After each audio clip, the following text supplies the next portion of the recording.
Hey Nightcrawlers, welcome to the Nightcrawler Sessions. Go ahead and hit that follow, like, subscribe, whatever button's out there. Just hit that so you won't miss an episode. Tonight's show's a little different because normally I focus on videos of paranormal equipment being used, investigations, crawls, stuff like that. It's usually not just a regular podcast, but tonight I will be reading to you in its entirety the complete priest diary from the 1949 St. Louis exorcism. These are the words of the priests who performed the most famous exorcism in modern history. We know the groundbreaking blockbuster, The Exorcist, was based on this story, but it goes deeper. This exorcism was a success, which is in stark contrast to most modern exorcisms. The boy displayed no signs of autism, epilepsy, schizophrenia, or other mental illness before these events. He went on to live a normal, healthy life without any seizures or mental illness being displayed after the completion of the rites of the exorcism. Roland Doe obviously is a fake name, and I'll refer to him as R in keeping with the anonymity of the priest's diary, although his name is easily found on the internet if you're so inclined. I will refer to family members as father, aunt, uncle, mother, etc. As far as the clergy in the diary goes, the lead exorcist was Father William S. Bowdern, who conducted most of the official exorcism rites in St. Louis. The diary keeper and attending priest was Father Raymond J. Bishop, and he kept the detailed day-by-day account of the exorcism. An assisting priest was Father Walter H. Holleran, and he was present during most of the sessions and gave interviews later on. Some of the assisting Jesuits were Fathers William Van Roo, John O'Flaherty, and Joseph Boland. And the initial exorcist attempt that took place in Baltimore was done by Father Edward A. Hughes. So these guys are also all Jesuits. So a Jesuit priest is someone who's going to lean towards science for answers more than just God. All right, and with that out of the way, let's crawl through the darkness.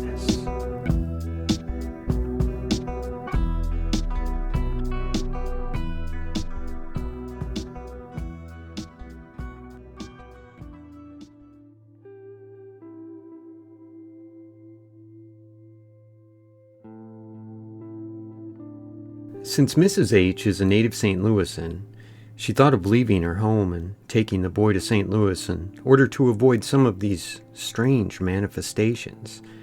It seems that whatever force was writing the words was in favor of making the trip to St. Louis. On one evening, the word Louis was written on the boy's ribs in deep red. Next, when there was some question of the time of departure, the word Saturday was written plainly on the boy's hip. As to the length of time the mother and boy should stay in St. Louis, another message was printed on the boy's chest: 3.5 weeks. The printing always appeared without any motion on the part of the boy's hands. The mother was keeping him under close supervision. There seemed to be a sharp pain when the marks occurred, so that the boy doubled up and uttered a rather terrifying sound. The markings could not have been done by the boy for the added reason that on one occasion there was writing on his back. Even in St. Louis, the writing continued. There was some question of sending R, whom we'll be referring to him as, to school during his visit here, but the message No appeared on his wrists. Also, a large N on both legs. The mother feared disobeying this order. Different displays were witnessed by 2 aunts of the boy, 4 uncles and 4 cousins in St. Louis. The printing, No School, was seen by 4 different people. The swaying of the mattress, the upsetting of the bedroom furniture, and the scratching on the mattress were observed by the entire group. March 9th, 1949. The violent moving of the mattress and scratching of the boy's body was observed by the mother, an aunt, an uncle, a college-age cousin, a friend of the family, and by Father Bishop. One of R's cousins, who was in Father Bishop's class, asked Father Bishop whether he could give any assistance to the case. Father Bishop consulted Father Kenny and with Father Reinert, the president of the university, and decided that it might be well to have the boy say some prayers and that we could give him some priestly blessing. Furthermore, Father Bishop agreed to go to the home of R, where he was staying in Normandy. This will be referred to as the Roanoke House, which was owned by R's uncle, so that he might bless the house and room where R slept. A second-class relic of St. Margaret Mary was pinned on the bed of R. Even after the blessing of the house, and in spite of the relic, the swaying was evident and the scratching appeared. The relatives of the boy said, however, that Wednesday night was the most peaceful night they had had since R arrived in St. Louis. The paternal line of R was Catholic, baptized but not practicing, while the maternal line was mainly Lutheran. Moving on to the day-by-day events in St. Louis. Monday, March 7th, 1949. Home of R's non-Catholic aunt and uncle. 5 or 6 relatives present. Spirit questioned through an alphabetical medium on porcelain kitchen table. Letters of alphabet written on paper were underlined whenever the table moved. A code of messages became evident. Phenomena indicated that the spirit was not the devil, but the soul of deceased Tilly, their aunt. Spirit confirmed again to all present that she was Tilly by moving a heavy bed 2 or 3 feet with no one of the bystanders near the bed. All the group saw this action. Furthermore, writing appeared on R's body while he was reading a comic book. There was sharp pain. The writing was done through his clothes. When R retired, there was violent shaking of the bed and scratching on the mattress. Hardly any relief through the night. Tuesday, March 8th, 1949. At the home of R's Catholic aunt, 2 cousins and non-Catholic uncle. Shaking of mattress, scratching, stool upset several feet away from the bed, phenomena observed by cousin who spent the night with R. Mattress continued to move in the direction of the uprights of the bed, even when cousin lay alongside of R. All other members of the family observed the violent shaking of the mattress and heard the scratching sounds. Wednesday, March 9th, at the Roanoke House. Father Bishop blessed the entire house and used a special blessing in R's room and on his bed. A second-class relic of St. Margaret Mary was safety pinned to the extreme corner of R's pillow. Shortly after R retired, the mattress on his bed began to move back and forth in the direction of the bed uprights. The boy lay perfectly still and did not even exert any physical effort. The movement in one direction did not exceed more than 3 inches. The action was intermittent and completely subsided for a period of approximately 15 minutes. When Father Bishop sprinkled St. Ignatius holy water on the bed in the form of a cross, the movement ceased quite abruptly, but began again when Father stepped out of the room. During the course of the 15 minutes of activity, a sharp pain seemed to have struck R on his stomach, and he cried out. The mother quickly pulled back the bed covers and lifted the boy's pajama top enough to show zigzag scratches in bold red lines on the boy's abdomen. It should be remarked that during the 15 minutes, the boy was not out of view of 6 observers. When the mattress shaking subsided, there was peace for the remainder of the night. Thursday, March 10th. Same place as Tuesday and Wednesday, the Roanoke House. Same people present in the home as of Wednesday, with the exception of Father Bishop.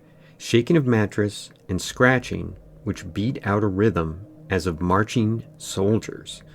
Second-class relic of St. Margaret Mary was thrown on the floor. The safety pin was opened, but no human hand had touched the relic. R started up in fright when the relic was thrown down.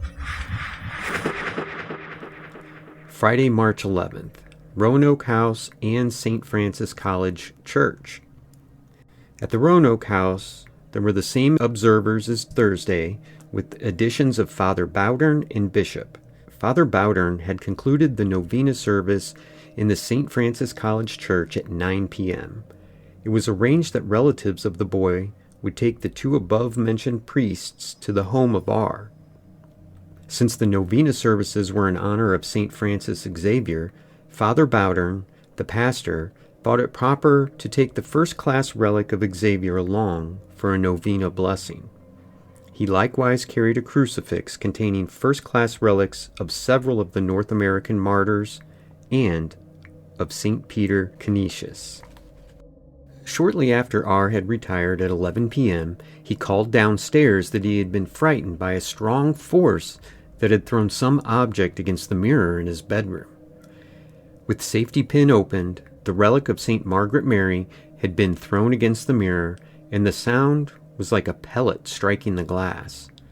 Another occurrence was a cross mark scratched on R's left outer forearm. The pain was similar to that produced by a scratch of a thorn. The cross remained evident for approximately 45 minutes. Father Bowdern read the novena prayer of St. Francis Xavier and then blessed R with the relic, a piece of bone from the forearm of St. Francis Xavier. There was no shaking of the mattress or scratching at this time. After the blessing, the group of observers went downstairs to review some of the history of the case when a loud crash was heard in R's bedroom. The boy was dozing when the bottle of St. Ignatius holy water was thrown from a table 2 feet from R's bed into a nearby corner, a distance of approximately 6 feet.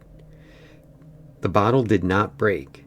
Then Father Bowdern put his rosary around R's neck, and both priests recited the rosary, one priest on either side of R's bed. Father Bowdern taught R several ejaculations to Our Lady of Fatima. With a blessing to R and the family, the priests left the home about 12:30 a.m. Saturday. To be clear, an ejaculation in Catholic prayer is a short prayer from your heart. 5 minutes after Fathers Bowdern and Bishop left R's home, there was a heavy scraping noise in R's room. A bookcase was moved from alongside the bed and turned completely around, facing the entrance of the room. The stool at the dressing table moved from the table to the bed, about 2 feet. The stool was moved back to its position, and in a few moments it was turned over. Mother and R were in bed when crucifix with relics was moved from under the pillow to the foot of the bed. The relic of St. Margaret Mary was lost in the room. Then followed violent scratching and shaking in rhythm. The 5 people in the home then decided to ask questions of the spirit. There is some question about an amount of money which was concealed by Aunt Tilly before she died. Through many different questions, it seemed that the map which would locate the money hidden in the metal strongbox would be found in the attic of Tilly's home, and this is a house on Warner Street in Richmond Heights, Missouri. But only Ed, the father of R, who lives in Cottage City, Maryland, could find it. When Ed's name was suggested, the bed shook violently. Further questioning revealed that the money was for Arlene, the daughter of Tilly. Whenever the questioners wanted the bed shaking to stop, they called, "Tilly, stop." And the bed stopped as though Tilly were listening for a question.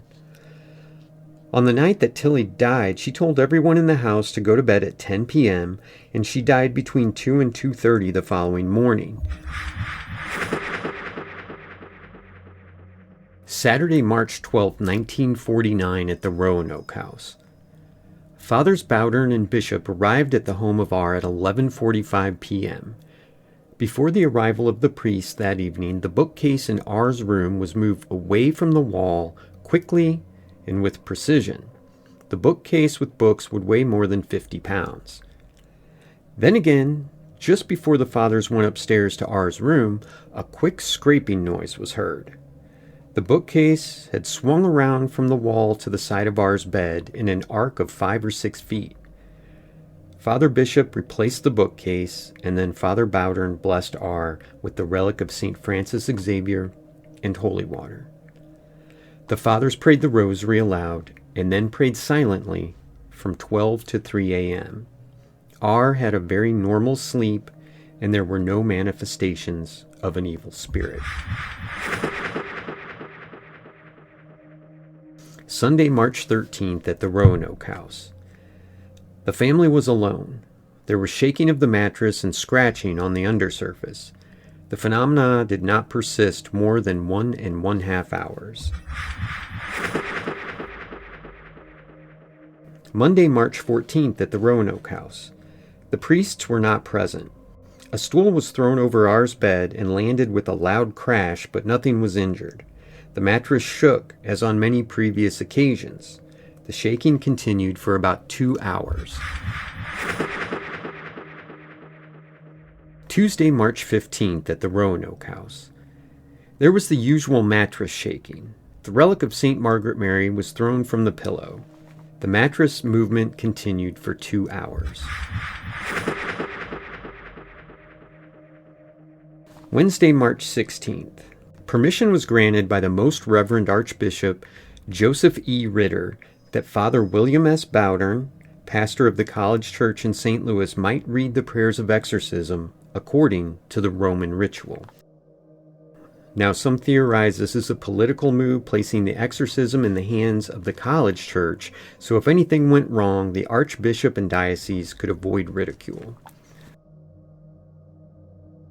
Continuing with the diary. Fathers Bowdern, Bishop, and Mr. Walter Holleran arrived at the Roanoke home between 10:15 and 10:30 p.m.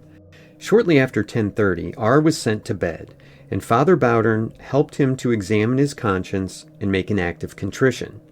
Then Father Bishop, Mr. Holleran, R's mother, and the uncle and aunt of R were called into the bedroom in order to prepare for the exorcism.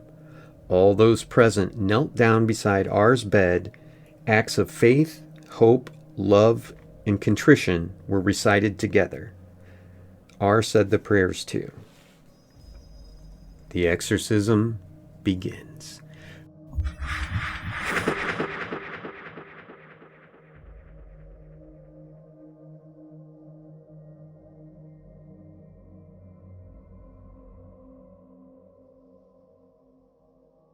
Next, Father Bowdern, in surplice and stole, began the prayers of exorcism. R was awake, and the overhead light in the bedroom kept burning. R kept his hands outside the bed covers. On the first precipio, or command, there was immediate action. 3 large parallel bars were scratched on the boy's stomach. From then on, at the name of the Lord and his Blessed Mother and St. Michael, scratches appeared on the boy's legs, thighs, stomach, back, chest, face, and throat. These scratches were sharply painful and caused red marks on the body. And the marks raised up above the surface of the skin, similar to engraving.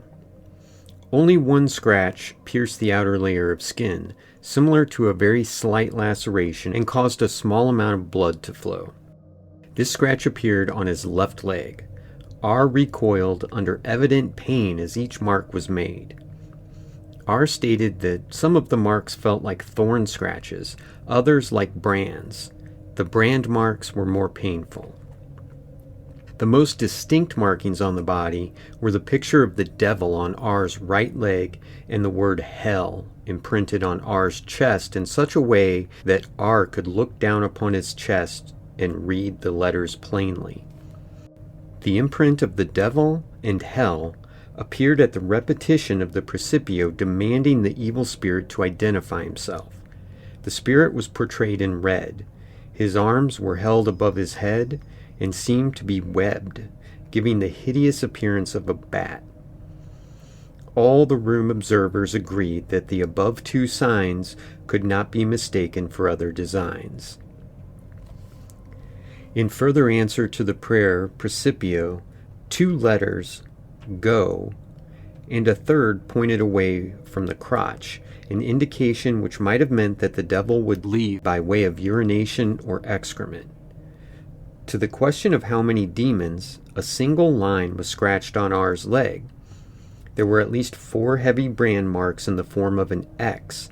This impression may have indicated that the exorcism would take 10 days or that the devil would depart at 10 o'clock.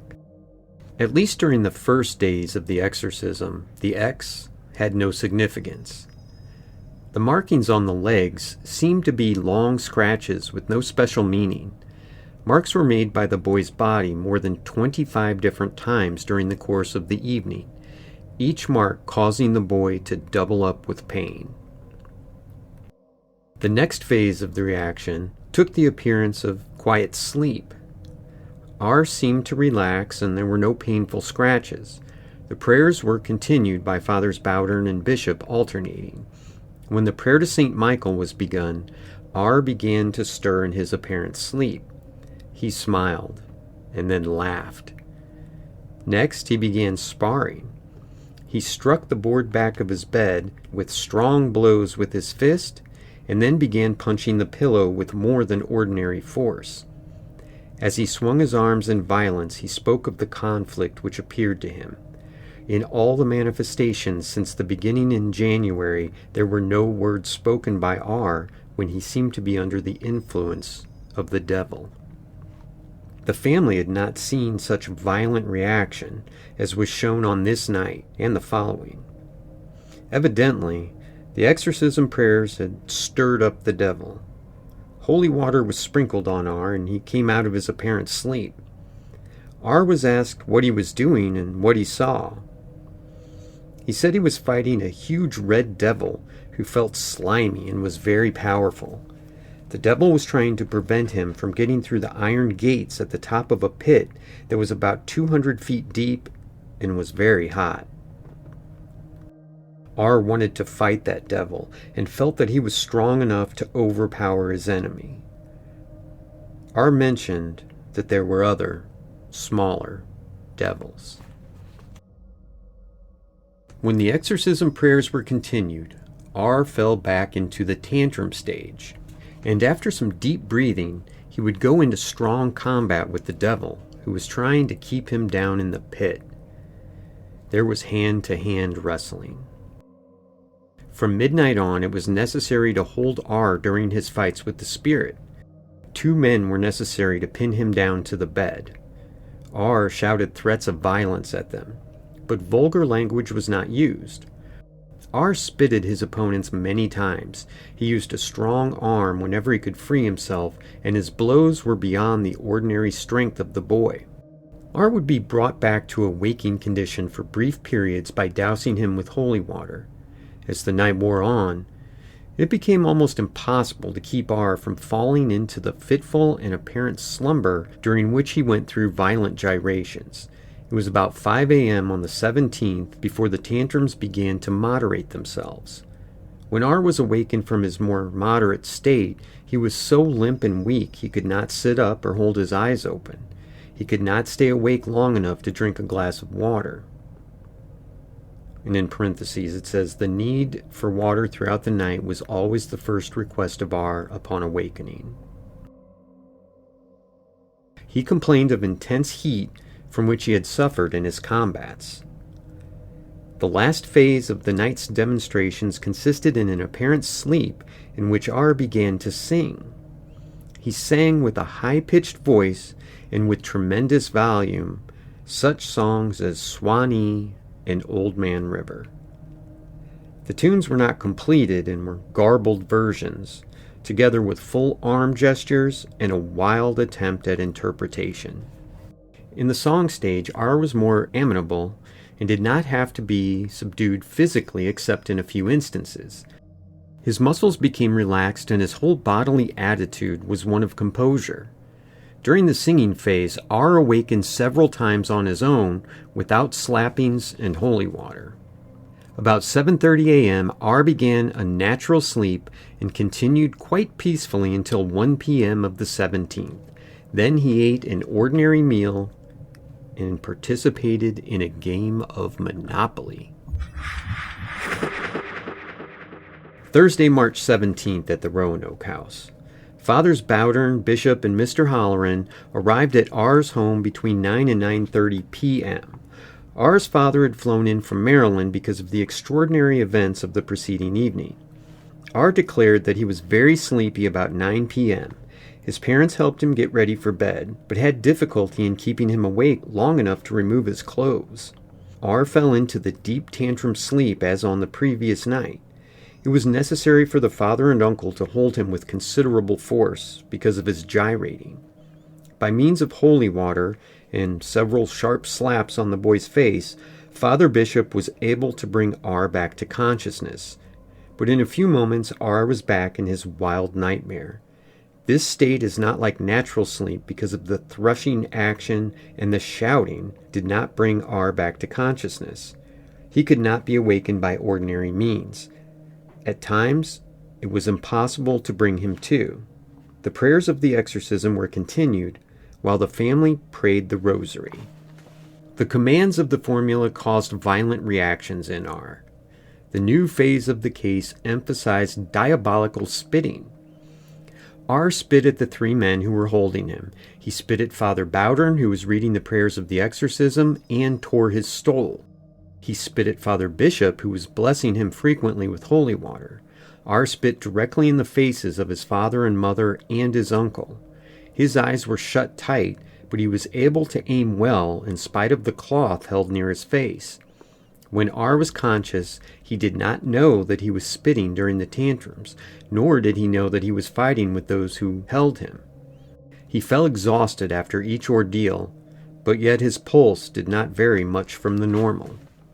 There were no scratches clawed upon the boy's body in the course of the evening, but the threshing action was every bit as severe as it was on the preceding night. The threats to those who were holding R were not vulgar, yet were loud and eerie. Occasionally R hummed a little tune or sang phrases from Swanee River. His melody was false and the pitch was extremely high. Natural sleep came to R at 1:30 a.m. Then the fathers departed. Friday, March 18th at the Roanoke House. R had a spell about 1 p.m. His father held him tight in his arms while the mother and aunt prayed the rosary. The struggling ceased in about 1 hour. Fathers Bowdern, Bishop, and Mr. Holleran arrived at R's home at 7 p.m., chatted, and played a game with R. He retired at 8:15 p.m. R prayed the rosary with the clergy at his bedside. The novena prayers to Our Lady of Fatima were recited in common. Next, the fathers began the litany of the saints, as indicated in the exorcism ritual. In the course of the litany, the mattress began to shake. R was awake. The shaking ceased when Father Bowdern blessed the bed with holy water. The prayers of the exorcism were continued, and R was seized violently, so that he began to struggle with his pillow and the bed clothing. The arms, legs, and head of R had to be held by 3 men. The contortions revealed physical strength beyond the natural power of R. And he spit at the faces of those who held him and those who prayed over him. He spit at the relics and at the priest's hands. He writhed under the sprinkling of holy water. He fought and screamed in a diabolical high-pitched voice. During one of his quieter reactions, he was moving his feet in rhythmical fashion. Father Bowdern held the blessed sacrament 3 or 4 inches from the sole of the moving foot. The movement stopped on the foot which was near the blessed sacrament. This manifestation of the power of the blessed sacrament showed up time after time without fail. For short intervals, R became conscious, but knew very little of what happened. He felt the pain in his arms from the strong-arm tactics that he used and which were used on him. When the exorcism was taken up again, R went back into his tantrum, even when he was trying to repeat some short prayers with Father Bowdern. R stood up and fought with all those around him. He shouted, jumped, and swung his fists. His face was devilish, and he snapped his teeth in fury. He snapped at the priest's hand in the blessings. He bit those who held him. By midnight there were signs of change. R stood up in bed, then he dropped to his knees. and went quietly through salams. The salams were repeated 4 or 5 times. On several occasions in the process of bowing, R said, "Our Lady of Fatima, pray for us," and also repeated the words of the Hail Mary. The next stage was beating out a rhythm on a pillow, something similar to the rhythm of trotting horses. Then R rose again and began his strong fight for the eviction of the devil. His gyrations were in all directions. He pulled off the upper part of his underwear and held his arms high above himself in supplication. Then he made as though he were trying to vomit from his stomach. His gestures moved upward, close to his body. He seemed to try to lift the devil from his stomach to his throat. He asked that the window be open, and then, in a happy, victorious mood, he said sweetly, "He's going. He's going." And finally, "There he goes." His body fell limp upon the bed in a perfectly relaxed condition. Everything seemed to indicate conquest. In a moment, he was normal and seemed relieved. The whole family knelt around the bed and said prayers of thanksgiving. The mother was beside herself with joy. R was asked what his experiences were during the latter part of the fight. He said that he saw a huge dark cloud of black vapor in front of him passing out from his vision. A figure in black robes, cowl, and white redacted walked away in the cloud. R got out of bed, put on his bathrobe, and saw the fathers off. He was very happy. R seemed to have made a complete recovery at 1 a.m., and it was about 1:30 when the clergyman departed. About 2 o'clock or a little after, R felt strange sensations in his stomach, and in a few moments he began to call out fearfully, "He's coming back! He's coming back!" Father Bowdern was called at 3:15 a.m., and the 3 exorcists went back for more of the formula. No evident progress was made, and about 7:30 a.m., the boy dropped off into a natural sleep. Saturday, March 19th at the Roanoke House. The exorcists arrived at R's home at 7 p.m. R retired at 8 p.m., and the routine of the exorcism was begun again. Violent shoutings with fiendish laughter were a part of the phenomena. The shouting resembled the barking of a dog, and the snapping of R's teeth was truly diabolical. It should be stated again that the violent reactions always followed upon the prayers of the exorcism. There had been no violence from the boy before the exorcism was begun on the night of March 16th. When the exorcist asked for a sign through the prayer, Principio, or command, on 3 or 4 different occasions, R urinated, seemingly without control. He complained upon awaking that the urine burned him. Previous to the urination, R doubled up with pain in his stomach and woke up crying. He complained too that his throat hurt him. Songs were sung very beautifully, in a clear voice and with real finesse. The best rendition was of the La La of the Blue Danube, with excellent flowing gestures of interpretation. Another song was the hymn, The Old Rugged Cross. The striking thing about the singing on this night was the professional ability shown. R cannot sing well in normal life, nor does he like to sing. Father Bishop hummed the tune of the Blue Danube after R was awake, but R was unable to carry the melody. He said he didn't know the song. He made the same affirmation several days later. Another performance on the evening was a playful call for one of the fathers present. R repeated the call over and over again in a very pleasant tone, but when no response was given, R's voice turned hard and the expression became, "Father, fuck you stink!" Then followed violence and demonical fighting until R was wholly exhausted at 3 a.m., and he fell into a deep slumber. The exorcists waited half an hour and then departed. It was worthy of mention that God seemed to have pity on the boy when he became exhausted. The devil was not permitted to disturb R after he had fallen into his natural sleep. However, R was tried to the point of exhaustion every night during the exorcism. Sunday, March 20th at the Roanoke house. R went into his tantrum at 8:15 p.m. with more violence than on any previous occasion. All the violence followed on the prayers of the exorcism. The high points of the evening were urinations, which really burned R, breaking wind from the rectum 3 different times, and the cursing of the exorcists. Some of the vulgarity follows. Get away from me, you assholes. Go to hell, you dirty sons of bitches. God damn you sons of bitches, you dirty assholes. And occasionally R would use prayers to Mary and Our Lady of Fatima. Action ceased at 2 a.m. Monday, March 21st at the Roanoke house and later at Alexian Brothers Hospital. The family of R was losing sleep, and the mother had to be taken to a physician, so it was thought best to take R to a hospital so that other members of the family might relax. Since R was so boisterous in his tantrums, it was decided that the Alexian brothers would have a room away from the regular patients where R could scream without harm to the rest of the hospital.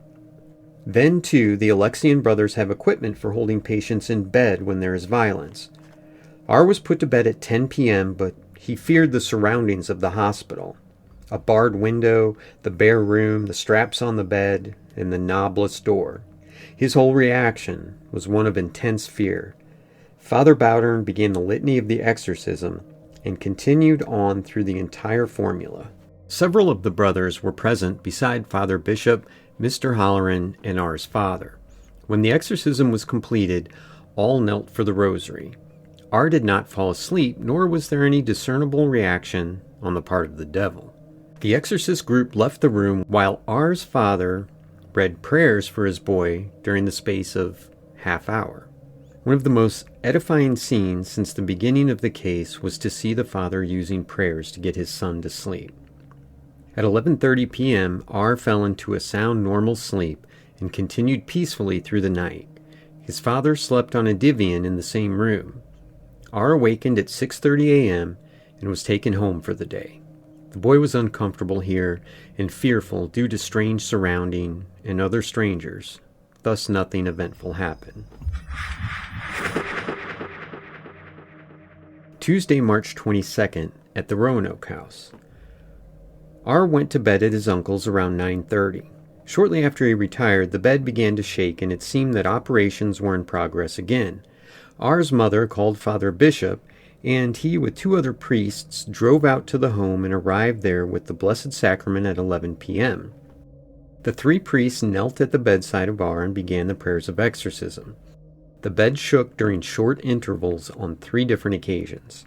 When the exorcism was completed, the rosary was recited, and R went off into a natural sleep. The fathers departed at midnight, and no further action took place.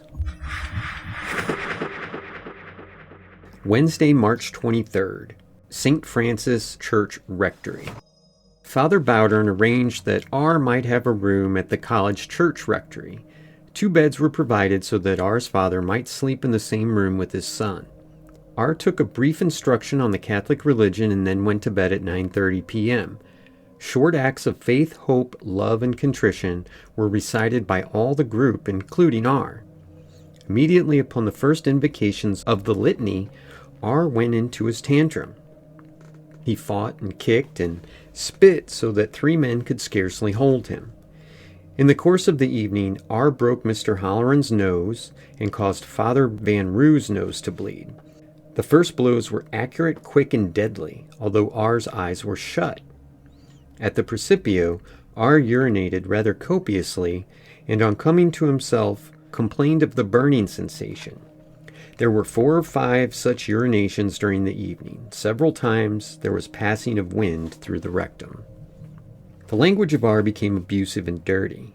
He met one of the fathers in hell and stated the year as 1957. He indicated surprise at finding the father in hell. The vile and filthy talk which followed makes anyone shudder. R spoke of his penis as a beautiful pecker, a willy-dilly-pilly, so round, so firm, with a red top and a hole in the middle. He pulled the towel down from his loins and shook his body suggestively in shimmy fashion. His expressions were lowly and smacked of the abuse of sex. When R came to normal from time to time, he would say that the men down there were using filthy language. R was never accustomed to filthy expressions in his regular life. With more contortions, barking, and singing, R finally went off into natural sleep at 2:30 a.m. His body was limp and completely fagged out. Thursday, March 24th, at the St. Francis College Church Rectory. At the rectory, reactions began at 9:45 p.m. and continued until 2:30 a.m. Father Bishop thought that this would be the last night, since it was the feast of St. Gabriel and the next day was the feast of the Annunciation. Father Bowdern believed that the X mark on R from the first night of the exorcism should be interpreted as the 10th day, so he did not expect the devil to leave until the following night. R had great physical strength. 4 men were holding him. R ran the gamut of shouting, screaming, barking, singing, kindly expressions, urination, and passing foul air. One of the assisting fathers was met in hell in 1956. He was called a big fat ass and an ox. Michael, the workman who helped R, was constantly in R's bitter imprecations or in silly rhymes. Michael, Pikel, Lykel, Cycle. Michael, you look so dirty. The filthiest talk was given out after midnight on the Feast of the Annunciation. R spoke of kissing his pecker and using his stick for pleasure. Then he would say, "Isn't it pretty?" He turned upon the priests at his bedside. "You have big pricks too, and you like to rub them up and down. You have big teats, you big ox." Then followed a sucking sound. He called to the exorcist to cut out the damned Latin. Get away from me, you goddamn bastards. About 2 a.m., R noted from his tantrum that the bystanders were going to stay to the end. In a coy tone, he remarked, "You like to stay here with me. Well, I like it too." The Blessed Sacrament had no noticeable effect in the course of the night. R slept from 2:30 to 11:30 a.m. Friday, March 25th, at the church rectory. At the rectory, R was very restless and could not sleep. The group of priests prayed outside his door. For brief periods, R fell into a fitful tossing, which was not real sleep.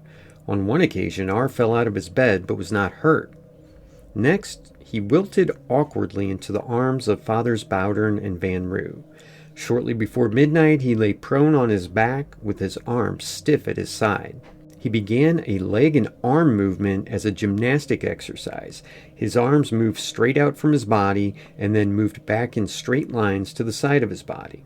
There was no noise. After midnight, there was some pitching about, but not for long intervals.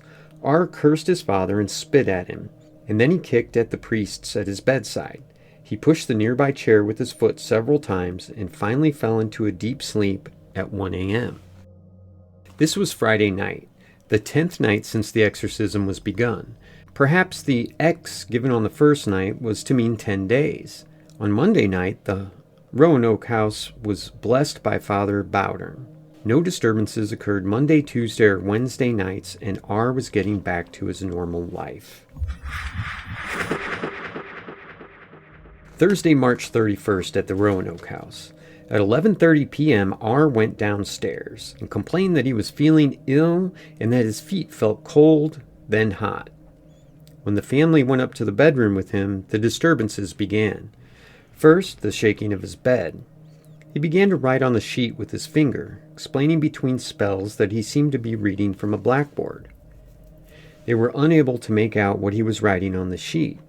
Then he began to talk, telling what he saw on the blackboard.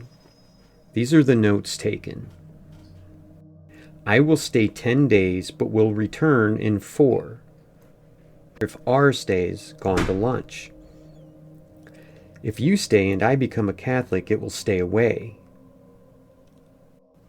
God will take it away. 4 days after it has gone, 10 days. God is getting powerful. The last day when it quits, it will leave a sign on my front. Father Bishop, all people that mingle with me will die a terrible death. Family called the rectory about midnight. Fathers Bowdern and Van Roo arrived at the house at about 1 a.m., and Father Bowdern began the rite of exorcism. At the Principio, R, in a spell, called for a pencil.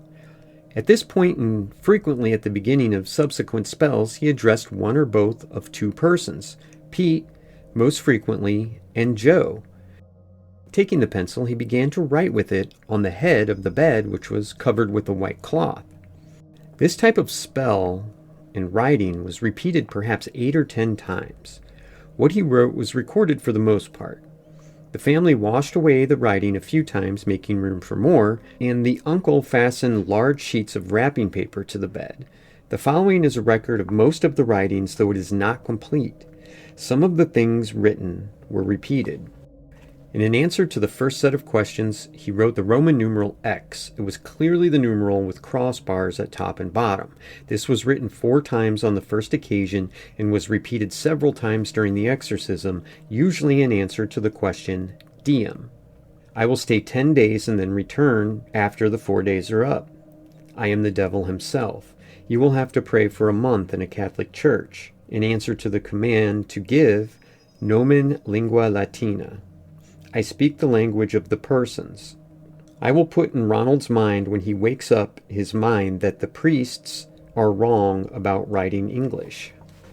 I will, that is, the devil, will try to get his mother and dad to hate the Catholic Church. I will answer to the name of spite. In 10 days I will give a sign on his chest. He will have to have it covered to show my power. He drew a strange thing that looks somewhat like a map with 2,000 feet written on it, apparently connected with the early dreams about hidden treasure and a map to find it. I believe that this was in connection that he spoke also saying, yeah, this is what I got on the Ouija board. He drew a face also and wrote the words, Dead Bishop. You may not believe me, then R will suffer forever. When commanded to give a sign in Latin, he wrote meaningless marks on the paper, not even letters of the Roman alphabet. Friday, April 1st, at the Roanoke House in St. Francis College Church Rectory. R had been taking instructions in Catholic doctrine since Wednesday, March 23rd, under the direction of Father McMahon. R's father and mother leaving R's choice of religion to himself. They had agreed R would not be confirmed in the Lutheran Church as had been planned previously. With the relapse into possession after 5 days of respite, the mother, father, and R agreed that the proper thing to do was to have R baptized a Catholic. Sponsors were picked and the baptismal party was to arrive at the college church between 8 and 8:30 p.m. As the party of 5 relatives drove from R's home, R felt a strange sensation in his feet. There were alternations of hot and cold feelings, and then R went into one of his spells. He began by saying, So you are going to baptize me? Ha ha! And you think you will drive me out with Holy Communion? Ha ha ha! R grabbed the steering wheel of the automobile, and his uncle was forced to pull up to the curb in order to subdue the violence. R stiffened and fought. It was a major task to remove him from the front seat and force him into the back of the car. R's father and uncle held R in the back seat while the aunt drove. Even with careful supervision, R leaped up to seize his aunt as she drove. An interesting sidelight is that the radio on the car would not operate when R was in a spell, although it worked before and after. In the college church rectory, another hard struggle made it almost impossible for 3 men to carry R from the car to the rectory. Inside the door of the rectory, R shouted and spit. He was thrown on the floor of one of the parlors and displayed his physical violence. Even ice-cold water had little effect upon him. The father and uncle were completely exhausted from the battle. R was carried to the 3rd floor of the rectory and placed on the bed. There was little hope that the baptism could be administered at the baptismal font in the presence of the chosen sponsors. Michael, the workman, was chosen as a proxy. R was in and out of his seizures for short periods, but there was not enough time for the long profession of faith and abjuration of heresy. Father Bowdern had R repeat the words in briefer form, and then asked, "Dost thou renounce Satan?" He went into a spell. The action was repeated 3 or 4 times, but R went off before he could answer the question with the words, "I do renounce him." Finally, R was normal long enough to give the answers. When Father Bowdern came to the baptism proper, the physical resistance exceeded any violence of the evening. R remained conscious for the words, "Ego te baptismo in nomine Patris," and then there was a violent upheaval. Nonetheless, the baptism was completed with the generous amount of baptismal water. It seemed from the reactions that the Lutheran baptism had not been administered properly or that it had not taken effect. After the baptism, the prayers of the exorcism were continued. The usual spitting, gyrating, cursing, and physical violence continued until 11:30 p.m. Saturday, April 2nd, St. Francis College Church. R awakened at 9:40 a.m. but was not calm. He threw a pillow at the light and broke the shade and bulb. The crockery basin in his room was likewise shattered. This was the morning when R was to receive his first Holy Communion. Fathers Bishop and O'Flaherty were called in to assist Father Bowdern in the preparation for Holy Communion. It was evident that a struggle was at hand. There was no difficulty in going through the conditional confession. Perhaps this quietness indicated that the baptism of the preceding night had taken effect. When Father Bowdern began the prayers for Holy Communion, R went into his spell, kept his eyes shut and his mouth closed, but he was not hard to hold at this time. R rallied for brief moments, yet whenever Father Bowdern brought the Eucharistic particle near R, the boy went into his spell. On 5 different occasions, when the particle was placed in R's mouth, he spit it out into the corporal or purificator, which was always held in front of his mouth for caution.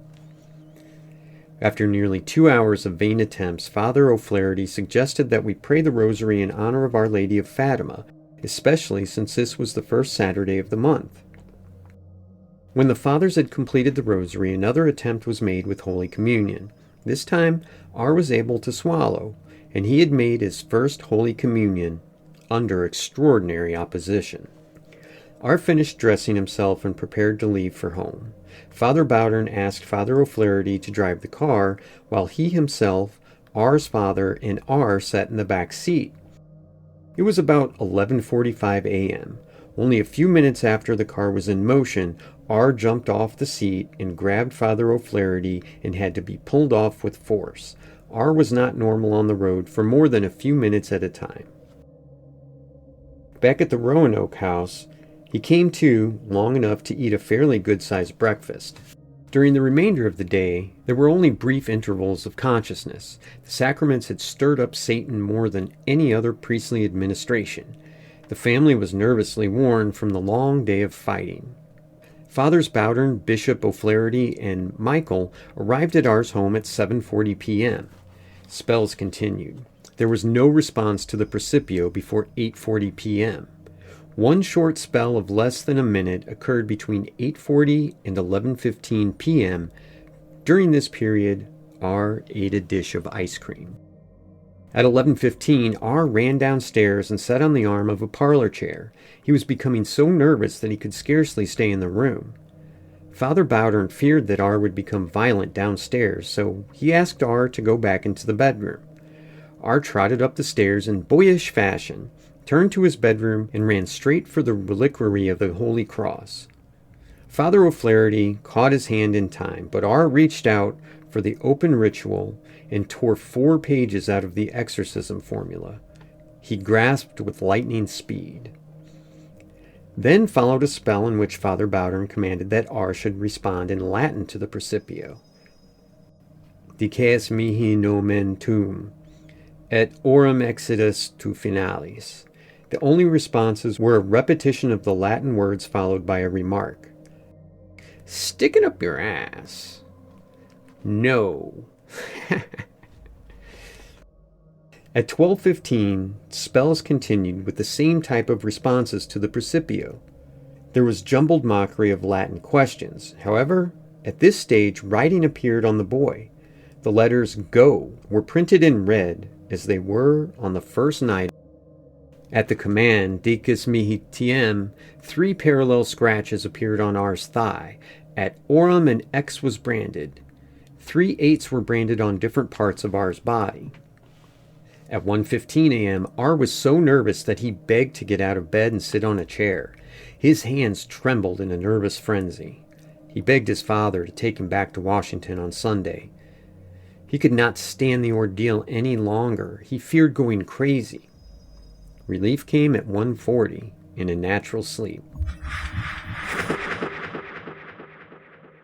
Sunday, April 3rd at the Roanoke House. At 7 a.m., R threw a pillow against the ceiling light, but then went back to sleep. There was another short seizure at 8:30, but R went back to sleep until 11:30, then took breakfast. About 12 noon, R walked downstairs but went into spells several times, but there was nothing of a serious note until 4 p.m. R engaged in a ball game with his father, 2 uncles, and a cousin. At one point, he tried to throw the ball to his father, but began to stagger as a drunken man. His father rushed to his assistance when the boy began to run in a straight line across the lawn to 2 of the neighbors. He ran with his eyes shut and with high speed. 3 men closed in on him and carried him back home. In the kitchen, R lifted the heavy kitchen table with one of his legs. R ate very little supper and seemed abnormal. On one occasion, he wrapped his leg around the leg of the table and was pulled away by means of strong physical force. Fathers Bowder, Van Room, Bishop, and O'Flaherty arrived at the home at 7 p.m. Within a few minutes, R had a spell in which he grabbed at his aunt and would have torn her dress if several men had not come to her assistance. R was carried upstairs, fighting, but came to himself shortly after and was thrown upon the bed. This was Passion Sunday, so the fathers thought that God would put an end to R's suffering this night. The exorcism was begun in full, but there was no response at the Precipio. One new feature this evening was a kind of devilish prophecy concerning R's little cousin. Shouting and singing in rhythm, R repeated over and over for about 10 minutes. "You will die tonight. You will die tonight. You will die tonight." It was hard to quiet R by any means but a pillow on his face. From 9:30 to noon there was no disturbance except snoring and restless sleep. The fathers departed at midnight, but more trouble began at 12:30. It became necessary to bind the arms of R with tape and to place gloves on his hands. Then he complained of the pain from the adhesive tape and the heat of the gloves. However, when the tape and gloves were removed, R went about his violence again. It was 3:30 before quiet came. Monday, April 4th, the trip back to Maryland. Arrangements were made that the family was to go back to Washington, D.C. by train at 9:30 a.m. R's father had lost a lot of time from work, and the strain upon the St. Louis family was beginning to tell. Fathers Bowdern and Van Roo were to accompany R and his parents on the trip. It was difficult to arouse R from his sleep, but cold water dashed his face and brought him out sufficiently so that he could be dressed. He was taken to the railroad station accompanied by his father, mother, uncle, and a friend of the family. There was no difficulty boarding the train. R walked and chatted normally. What happened on the trip and thereafter will form another report. Monday, April 4th. En route to Washington, there was no trouble on the train all day. One short spell of violence occurred when R retired at 11:30 p.m. Tuesday, April 5th, at the family home in Cottage City, Maryland. R awoke normally on the train and was taken to his home in Cottage City, Maryland, without mishap. In the course of the evening, Father Bowdern and Father Hughes, the assistant pastor at St. James Church in Mount Rainier, and found that he had made arrangements with the Chancellor of the Archdiocese of Washington that Father Bowdern would have full permission to continue with the exorcism. Neither the pastor nor the assistant at St. James, in whose parish R lives, was able to assume the full responsibility of the case because of the lack of room for the boy.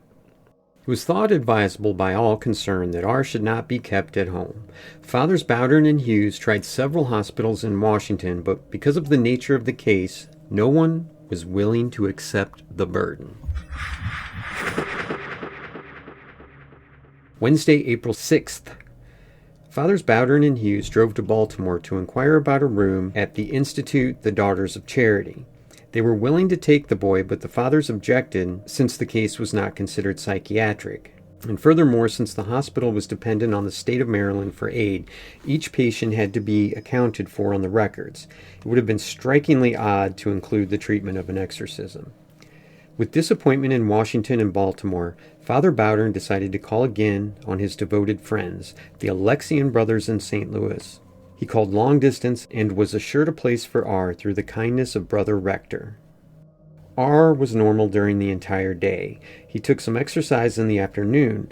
Upon retiring, he had one very slight spell which lasted only seconds and may have been a nightmare. Thursday, April 7th. At Cottage City, R was normal all day. He worked in the afternoon, spaded a little, and cut the lawn. But the evening spell lasted for 5 hours, from 9:15 to 2:15. Branding. R was awake. During the exorcism at the Principio, at least 20 brands appeared on R's body. Many occurred at the name of Jesus as we recited the Hail Mary. The first mark was clearly a number 4. Some other marks may have been the number 4 also, but were obscure. Mother marks, single stroke, double stroke, seemingly a pitchfork, several times 4 strokes or claw marks of various lengths on belly or legs, one set of such claw marks from thigh to ankle, tearing off a scab near the ankle. When these marks occurred, the boy's hands were kept away from his body. One branding occurred on his leg just as he started to lie down after the preceding mark had been observed. Most of the branding occurred under his clothing or at least under the sheet covering him. He continued with spitting, violence, and defecating in his underwear. He continued singing and humming the Ave Maria. The filthy talk continued, writing on his own body with fingernail the words hell and Christ in large capital letters. Through R, the devil said he would keep the priest until 6 a.m.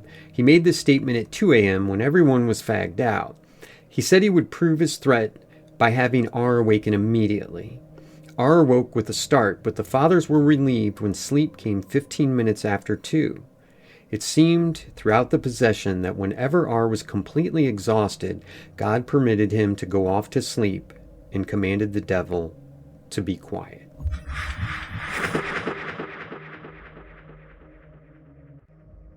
Friday, April 8th, still in Cottage City, Maryland. R was normal all day. There was a 5-hour session in the night from 8:15 p.m. to 1:20 a.m. Began when R was alone in the bathroom, a few minutes after the priests arrived.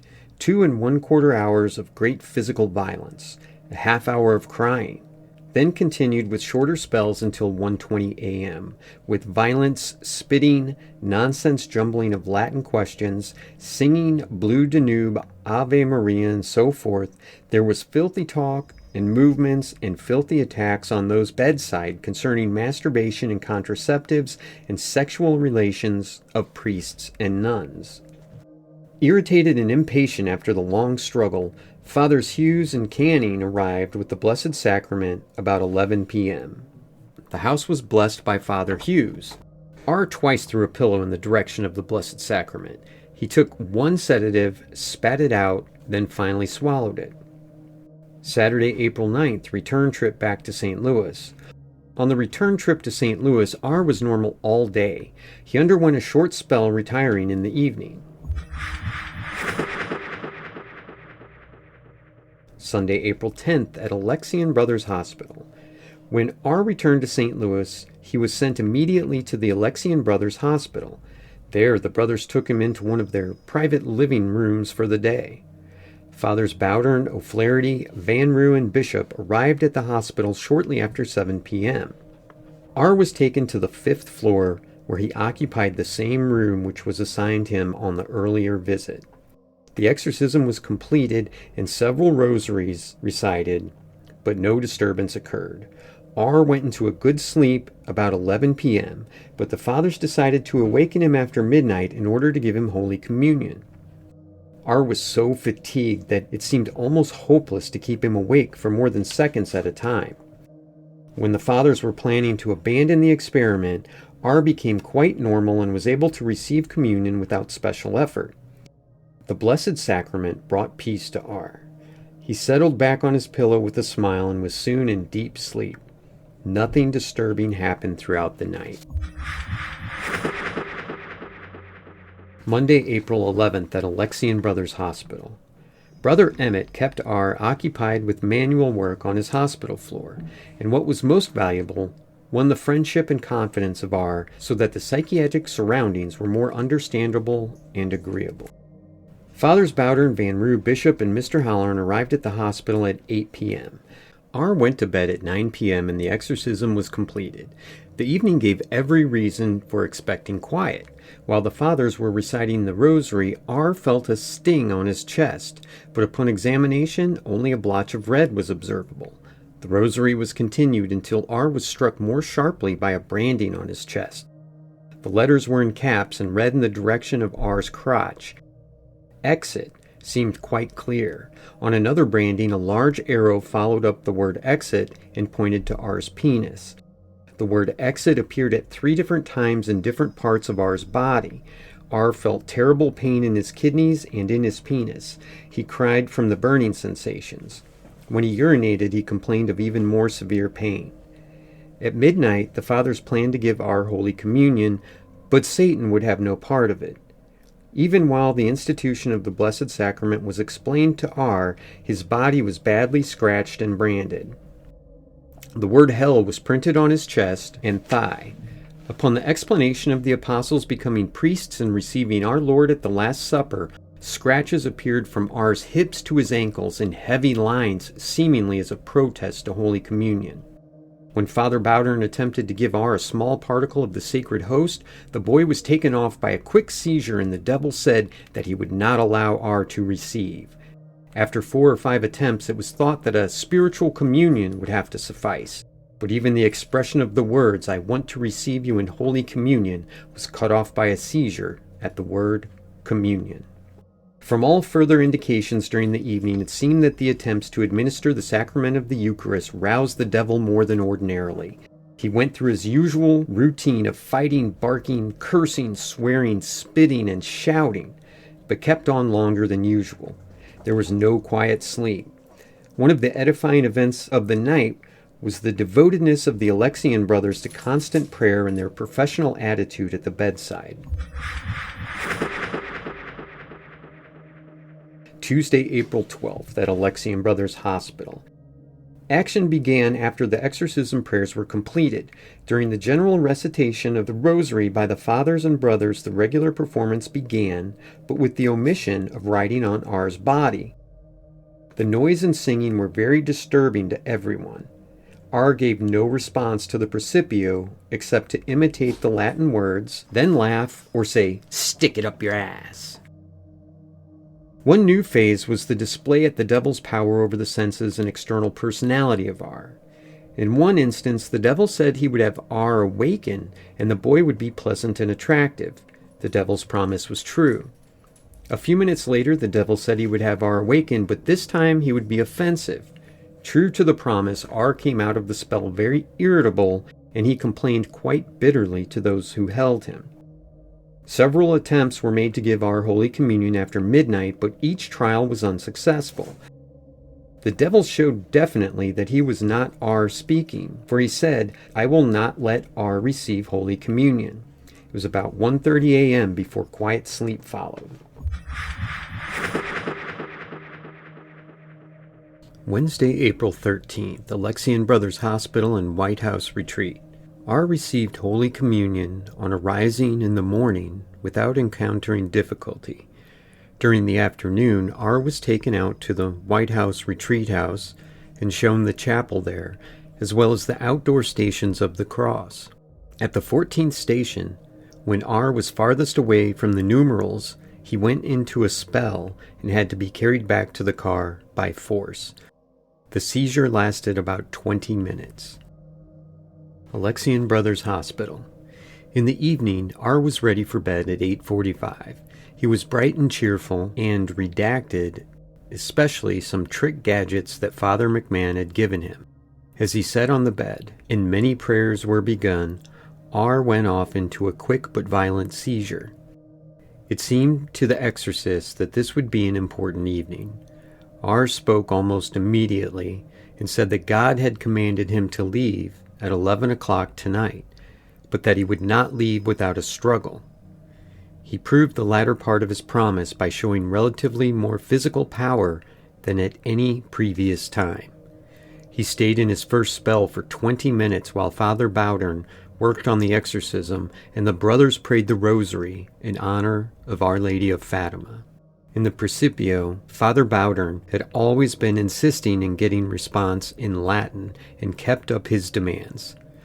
The devil ignored the command, answered in Pig Latin, playfully imitated the commands, or used the common expression, "Stick it up your ass." He began singing the words, "Stick it up, stick it up." In no instance up to this point in the case has the devil answered in Latin, although his imitation of Latin was clear and distinct. Filthy talk and damning threats to those at the bedside continued as on other evenings. A new note of the evening was the loud nuisance shouting of "fire." At 10:45, R began to imitate the sound of a large church bell sounding at the 11 o'clock hour. He sustained the ing sound at the end of the word bong. After 11 p.m., the same cathedral bells were repeated, but it was very evident that the devil had deceived everyone by his first remark of the evening. After midnight, unsuccessful attempts were made to give R Holy Communion. Satan said again that he would not permit Holy Communion. He laughed at each of the attempts. R could not repeat the word communion before he went into his spell. The brothers had prayed valiantly for several hours around midnight. They completed more than 50 decades of the rosary, and their prayerful assistance is worthy of the highest comment. Round-the-clock adoration of the Blessed Sacrament was begun by the brothers on Monday or Tuesday evening. Holy Thursday, Good Friday, Holy Saturday, April 14th, 15th, and 16th at Alexian Brothers Hospital. R received Holy Communion from the hospital chaplain, Father Weidman, on Thursday morning. The fathers arrived for the prayers of exorcism in the evening. Rosary was continued by the brothers. There were no reactions before or after midnight on Thursday. The fathers informed this night that Brother Rector purchased a new statue of Our Lady of Fatima and had it placed in a conspicuous spot on the first floor corridor of the hospital. It was dedicated to the Blessed Virgin with the petition that Our Lady of Fatima would intercede for R in his ordeal. The brothers promised community devotions to Our Lady of Fatima should R be spared from further affliction. No disturbances of any sort occurred on Holy Thursday, Good Friday, or Holy Saturday. R listened attentively to the Tre Or services broadcast over WLW on Good Friday. On Holy Saturday, Brother Rector bought a small, colorful statue of St. Michael. The statue was placed in R's room. It should be remarked here that one of the most effective prayers of the exorcism was that dedicated to St. Michael. After midnight of Saturday, arrangements were made that R should be awakened for 6:30 communion and that he should attend the second Mass in the Brothers' Chapel, Easter morning. Easter Sunday, April 17th, Alexian Brothers Hospital. Father Weidman, hospital chaplain, made 3 unsuccessful attempts to give R Holy Communion in his room. After some waiting and slapping of R, the 4th attempt succeeded. Brother Theophane, who was on nurse duty in R's room, was reading the office of the Blessed Virgin. It was about 6:45 a.m. when he came to the Regina Caeli. R jumped out of bed, then grabbed the office book from the brother and reached for the scapular from the brother's habit, which was placed on a nearby chair. R fought and spit at the brother and trampled the scapular underfoot in an Indian war dance. The devil said, "I will not let him go to Mass. Everyone thinks it will be good for him." It was impossible to get R to the chapel because of his frequent seizures. Father Bowdern was called to the hospital, and shortly after his arrival, the spell was broken. There was no further reaction until evening. In the evening, R was suspended a little time with the brothers at recreation outside the hospital. Brother Emmett was escorting R back to the basement floor of the hospital when R went into a fighting spell. The brother was alone and shouted for help, but it was some time before the other brothers heard him. Brother Emmett was quite exhausted from the struggle. R was carried into the entrance and placed into his 5th floor room. The fathers immediately began the prayers of exorcism, and the usual indications of violence continued. The devil showed his power again by saying he would have R awaken and ask for a knife. He had threatened to kill those who molested him while in his seizure. When R came out of the spell, he asked for a knife so that he might cut an Easter egg. A little later, the devil said that he would have R awaken and ask for a drink of water, and R carried out the plan. There was no response to the Principio except taunting remarks to the exorcists. Everyone, including R, was becoming weary of the long performance. R did not get to sleep until midnight. The fathers left the hospital at 12:45. Monday, April 18th, 8 a.m. R awoke in a spell, kicking at the brother at the bedside. He jumped out of the bed, seized the holy water bottle, threatening to throw it at the brothers, then sprinkled water toward them. Finally, he threw the bottle over their heads, smashing it against the ceiling.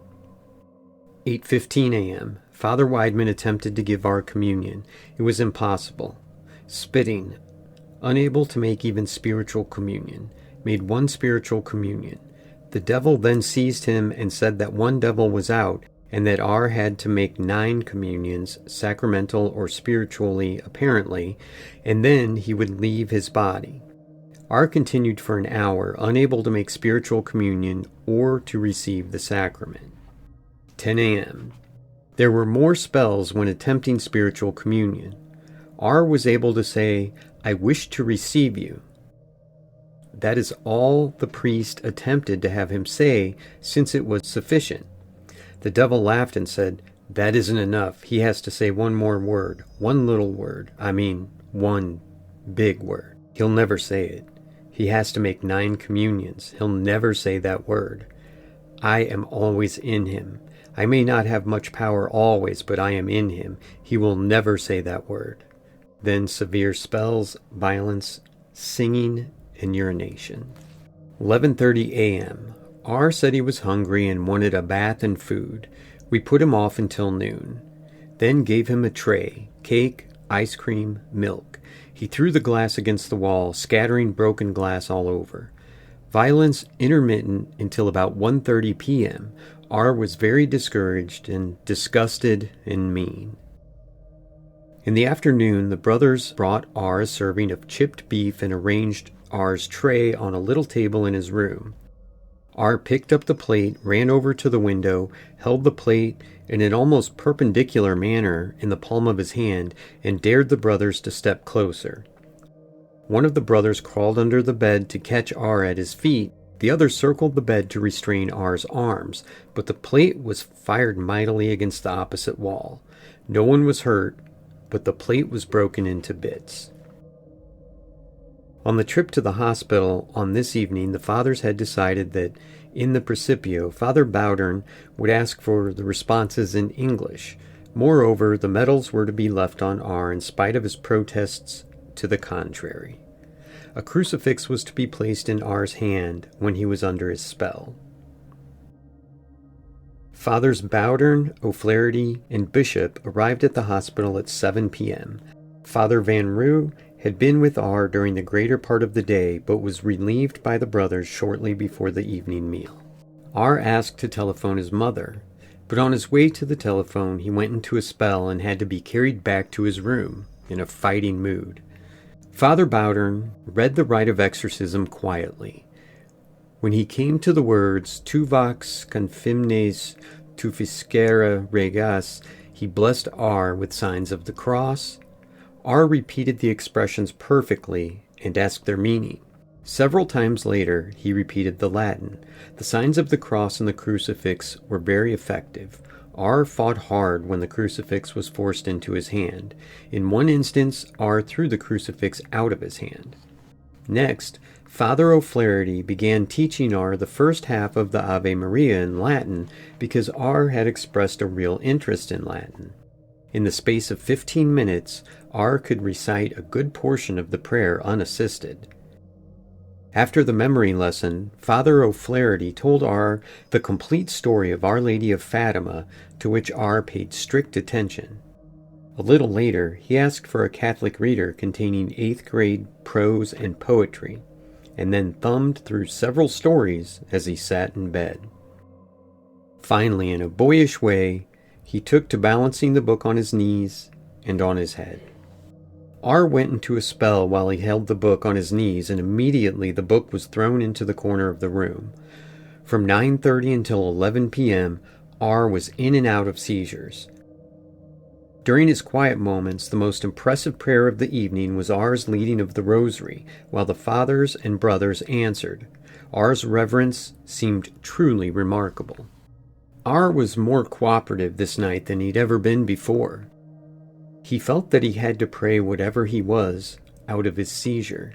He asked whether he could make spiritual communions on his own, and he wondered whether, through his prayers, he himself could bring on a seizure. His efforts at spiritual communion brought on spells at different times. Whenever he became normal, he reverted to prayer. He stated several times that he saw more light each time he went into a spell. The light seemed to be at the end of a dark tunnel.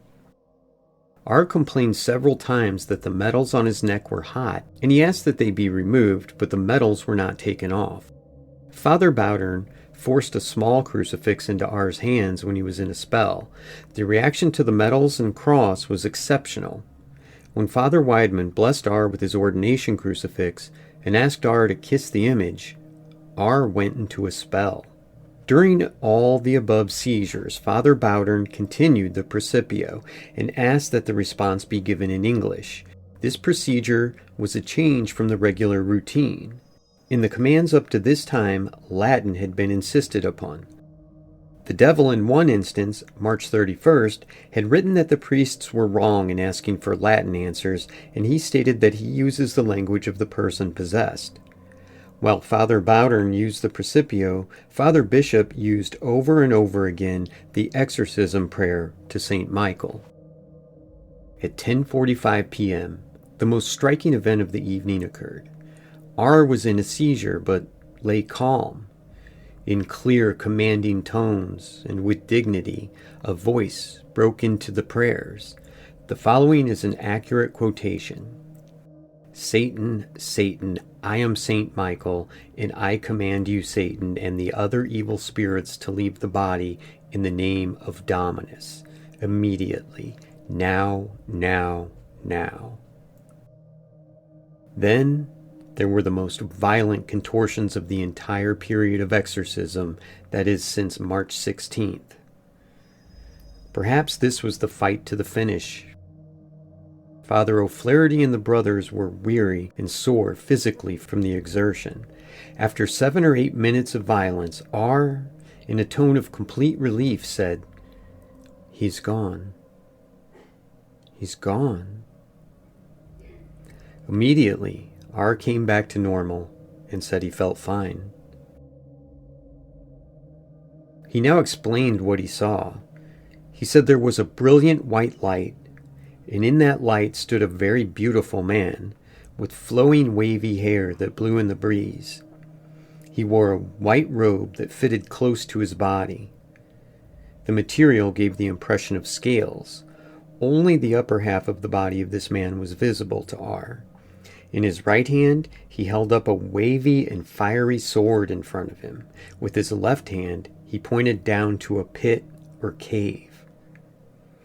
R said he saw the devil standing in the cave, and that he felt heat from the cave and saw the flames.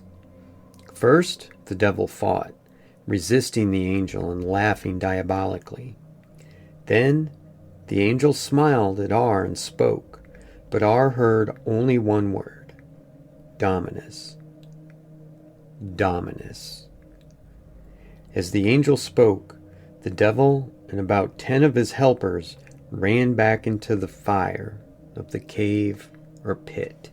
After the devil disappeared, the letters spite appeared on the bars above the cave. As the devils disappeared into the pit, R felt a pulling or tugging in the region of his stomach. As the devils disappeared, he felt a snapping, and then he felt relaxed completely. He said that this was the most relaxed feeling he had had since the whole experience began in January. R related his visual experience at 11 p.m. This time was approximate to the time that the manifestations of the devil began in Cottage City, Maryland, the evening of January 15, 1949. After 12 midnight, R led another rosary, and the fathers and brothers responded. He was composed and peaceful. Arrangements were made that Father Van Roo would say Mass for R in the hospital chapel at 9:30 Tuesday morning. Tuesday, April 19th. R was awakened from a heavy sleep and taken to the chapel where he attended the first Holy Mass since he became a Catholic. He likewise received Holy Communion at the altar rail with no difficulty. R promised to say 10 rosaries in thanksgiving to Our Lady of Fatima during the course of the day. When the fathers arrived in the evening, R had one more rosary to say, so the fathers and brothers joined R in his thanksgiving. Since Monday at 11 p.m., there have been no indications of the presence of the devil. Dated the Feast of St. Mark, April 25th, 1949. And then there's a follow-up. August 19th, 1951, R and his father and mother visited the brothers. R, now 16, is a fine young man. His father and mother also became Catholic, having received their first Holy Communion on Christmas Day, 1950.